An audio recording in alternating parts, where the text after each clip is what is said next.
Comencem el mòdul més pràctic, dissenyat per aplicar els coneixements de la unitat anterior i protegir els teus dispositius i la teva llar amb uns consells molt fàcils de seguir. Descobrirem 5 hàbits i eines pràctiques. 1.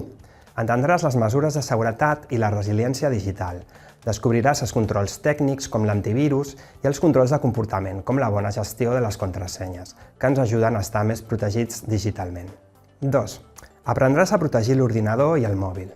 Pel que fa a l'ordinador, veurem com mantenir segurs els dispositius i entendrem per què les actualitzacions de programari són elements de seguretat fonamentals. Parlarem també de com fer servir l'antivirus i la importància de crear còpies de seguretat. En cas del mòbil, ens fixarem en la importància de descarregar només aplicacions oficials i aprendrem a controlar i limitar els permisos que donem a cada aplicació. 3. T'endinsaràs en la navegació i la comunicació segures per evitar ensurts digitals. Parlarem de contrasenyes i doble factor d'autenticació.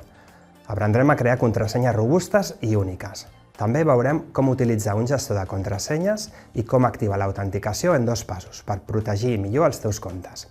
I veurem com navegar de manera segura, com identificar pàgines web de confiança, quins riscos comporten les xarxes Wi-Fi públiques i com una VPN pot ajudar-nos a mantenir la connexió protegida.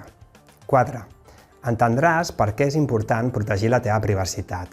Coneixerem bones pràctiques per comprar o fer gestions bancàries en línia sense riscos i també com revisar i ajustar la configuració de privacitat a les nostres xarxes socials i aplicacions.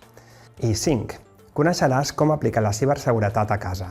Aprendrem a protegir la xarxa Wi-Fi domèstica i a fer un ús segur dels dispositius intel·ligents. Per acabar, et donarem eines i orientacions per aplicar mesures de control parental i fomentar la ciberseguretat entre nens i joves. Al final d'aquest mòdul hauràs adquirit un conjunt de bones pràctiques per a l'ús dels teus dispositius en el teu dia a dia.